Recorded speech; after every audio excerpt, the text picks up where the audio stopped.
উঁচু নিচু পাহাড় আর সবুজে ঘেরা চা বাগানের জেলা মৌলভীবাজার। শ্রীমঙ্গলের ফুলছড়া চা বাগান মাঠে 3 দিন ধরে চলা বর্ণিল হারমোনি ফেস্টিভ্যালের পর্দা নামছে আজ। উৎসবের শেষ দিনেও দর্শনার্থীদের উপস্থিতিতে মুখর ছিল পুরো প্রাঙ্গণ। পর্যটন শিল্পের বিকাশ এবং ক্ষুদ্র নৃগোষ্ঠীর বিলুপ্তপ্রায় ঐতিহ্য সংরক্ষণের এই মিলন মেলায় অংশ নেয় জেলার 87টি নৃগোষ্ঠী। উৎসব জুড়েই পাহাড়িদের নিজস্ব নৃত্য আর গানের সুরে মাতোয়ারা ছিলেন সবাই। সাথে ঐতিহ্যবাহী পোশাক, হস্তশিল্প ও সুস্বাদু খাবারের স্টলগুলো নজর কেড়েছে সবার। শুধু লোকজ প্রদর্শনী নয়, বহুজাতিক সাংস্কৃতিক এমন বৈচিত্র্যময় জীবনধারা এত কাছ থেকে দেখতে পেয়ে উচ্ছ্বসিত দর্শনার্থীরাও। শ্রীমঙ্গলে এইরকম অনুষ্ঠান অনেক ভালো লাগে। হারমোনিয়াম ফেস্টিভ্যাল সিজন 2-তে অন্যান্য নৃত্যগোষ্ঠী যেরকম অংশগ্রহণ করেছেন, শ্রীমঙ্গলের চিরাচরিত প্রতিষ্ঠানগুলো অংশগ্রহণ করেছে। আমরা অনেক বেশি গর্ববোধ করি। তো আজকে এই ফুলছড়া মাঠে আমাদের হারমোনি ফেস্টিভ্যালের সেকেন্ড সিজন স্টল দিয়েছিলাম, এবছরেও দিয়েছি। আমাদের কিছু খাবার রয়েছে এবং কিছু জিনিস রয়েছে প্রদর্শনের জন্য। পরে আমাদের নৃত্য থাকবে। আশা করি আমরা আমাদের যে খাবারগুলো আছে এবং নৃত্যটা থাকবে, সেটার মাধ্যমে আমরা আমাদের যে কালচারটা আছে সেটাকে ভালোভাবে রিপ্রেজেন্ট করতে পারি। দেশের নানা প্রান্ত থেকে ছুটে আসা পর্যটকরা বলছেন, এমন ভিন্নধর্মী আয়োজন শ্রীমঙ্গলের পর্যটন খাতে যোগ করবে নতুন মাত্রা।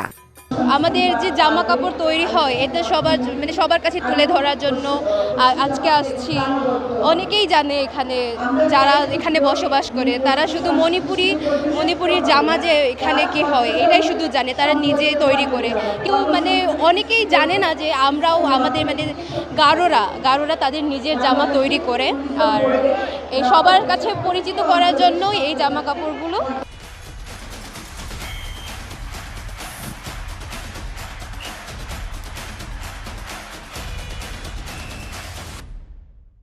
আমরা এখানে নিয়ে আসছি।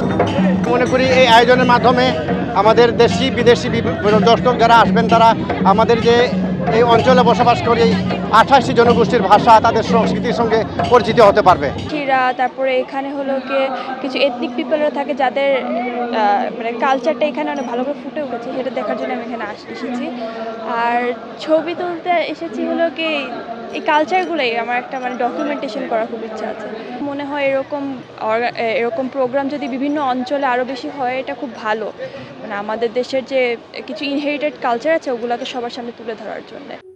আয়োজকদের প্রত্যাশা, সংস্কৃতির এই মেলবন্ধন কেবল বিনোদন নয়, বরং পারস্পরিক সম্প্রীতি বাড়ানোর পাশাপাশি স্থানীয় অর্থনীতিকেও সমৃদ্ধি করবে।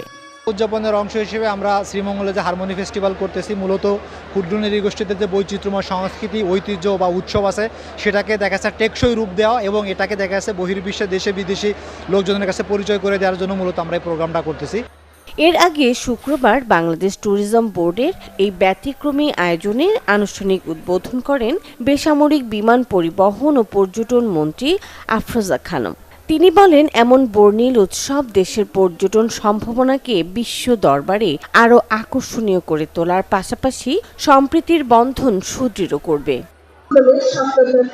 পর্যটনের সম্পদ হিসাবে রূপান্তর করা। আমরা বিশ্বাস করি হারমোনি ফেস্টিভ্যাল একদিন আন্তর্জাতিক পরিসরে বাংলাদেশের সংস্কৃতি, সম্প্রীতি এবং বৈচিত্র্যের একটি শক্তিশালী পরিচয় হয়ে উঠবে। অনুষ্ঠান আয়োজন করেছেন তাদের আমি আমার অন্তঃস্থল থেকে এবং আমার দলের পক্ষ থেকে ধন্যবাদ জানাচ্ছি সবাইকে। আমরা যেন এই হারমোনি ফেস্টিভ্যালটা যেন প্রতি বছর সবাইকে নিয়ে সুন্দর পরিবেশে করতে পারি।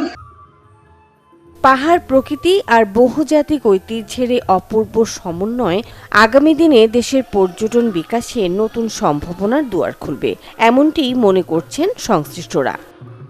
Desk report, channel 24।